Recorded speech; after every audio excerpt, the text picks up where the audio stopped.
Good morning, dear children. How are you? Let's start our new lesson. The theme of our lesson is Changing Seasons. Я, балалар, біздің бүгінгі жаңа тақырыбымыздың аты Changing Seasons. Season сөзін біз, балалар, өткен едік. Оның аудармасы мезгілдер. Ал changing сөзі өзгеру, яғни мезгілдердің өзгеруі.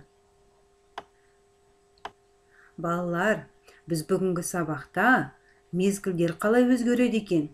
Өзгерген кезде не болады екен? Ал ол үшін біз қайталаймыз. Colors, түстерді, және months, айларды қайталаймыз, балалар.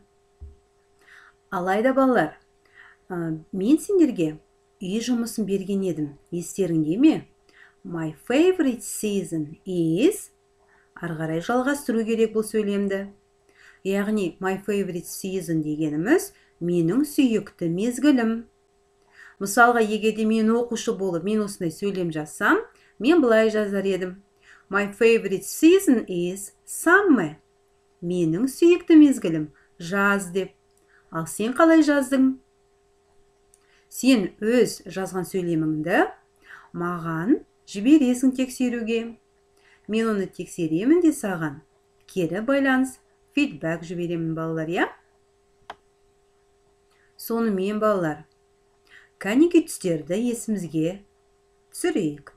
Colors. What colors do you know? Yes, red, blue, green, white, black, brown, yellow, orange. Өте жақсы, балалар, мен сендердің бұл түстердің атауын білетіндеріңе сенімдімін. Ал енді қазір, балалар, айлардың атын еске түсіреміз. Here's a song to help you remember all 12 months. Mother Hen is going to sing it for us. January, February, March, April, May, June, July, August, September, October, November, December. January, February, March, April, May, June, July, August, September, October, November, December. Бірге, балалар, Now, айтамыз. let's sing along with Mother Hen.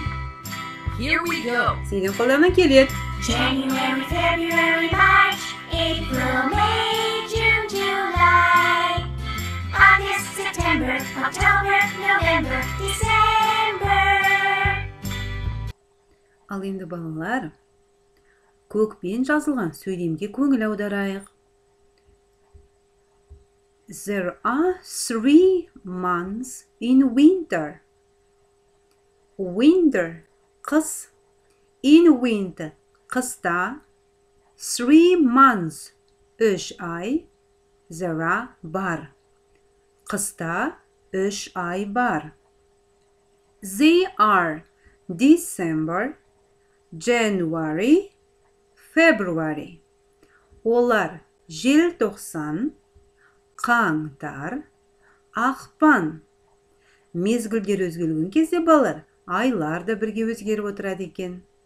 Мінекей, осыған қарап сендер естеріңде, балалар, сақтаңдар, сөйлемдер қалай жазылады екен. Мына жерде winter сөзінің орнына summer қоятын болсақ. There are 3 months in summer. Жаздың күні 3 ай бар. They are, не деп айтамыз? June, July, August. Яғни басқа мезгіл келгеннен кейін басқа айлар да келеді екен. Келесі жасылмен жазылған сөздерге көңіл бөлейік, балалар. There are 3 months in spring. Я, көктемде де 3 ай бар екен. They are March, April, May. Олар наурыз, сәуір және мамыр. Қызылмен жазылған сөйлемдерге қарайық, балалар. Flowers are red, pink, yellow in summer. жаздың күні. Flowers деген не еді балалар? Өзі өте әдемі. Я, балалар, flowers бізде гүлдер. Қандай болады екен? Red, қызыл, pink, ал қызыл, yellow, сары. Яғни жаздың күні гүлдердің түстері әртүрлі болады екен. Соңғы сөйлемге көңіл аударайық, балалар. Trees are yellow in autumn. Autumn деген бізде мезгіл қандай еді? Күз. Күзде yellow, сары болады дейді. Нені айтып тұр екен? Trees, ағаштар. Trees are yellow in autumn. Балалар, қолдарын бос болған кезде осы видеоны қарап, сөйлемдер қалай жазылады екен? Еске сақтап, үйренуге болады, балалар. Ал мен сендерге қазір өте бір қызықты жаттығу беремін. Ол бізде қалыптастырушы бағалау. Formative assessment. Балалар, мына жерде өте шағын мәтін берілген. Мен оны оқып шығам, ал сендер мұқият болыңдар. Содан кейін бұл мәтін қай суретке байланысты екен? Нөмір 1-ші суретке ме? Нөмір 2-ші суретке ме? Әлде нөмір 3-ші суретке ме? Сендер оны дәптерге жазып қоясыңдар. Мінеки, FA, яғни қалыптастырушы бағалау, сосын сызықша қоясыңдар да санды жазасыңдар. Мен сонда түсінем, балалар, сендер қай суретті меңзегендеріңді. Autumn. It is autumn now. The trees are yellow, green and brown. Sometimes it is very windy. There are some clouds in the sky.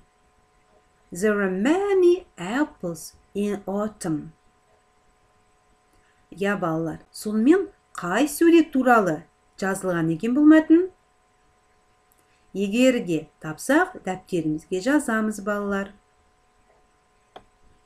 Балалар, сендер өте жақсы жұмыс істедіңдер деген ойдамын. Ал енді сендерге, балалар, мынандай үйге тапсырма берем. Берілген жасылмен жазылған сөйлемді аяқтау керек. Бұл сөйлемді аяқтаған кезде сендер түстерді, немесе ауа райын сипаттайтын сөздерді қолдануың қажет. Spring is, ары қарай өз ойыңмен жалғастырасың. Осымен, балалар, біздің сабағымыз аяқталды. The lesson is over. Goodbye.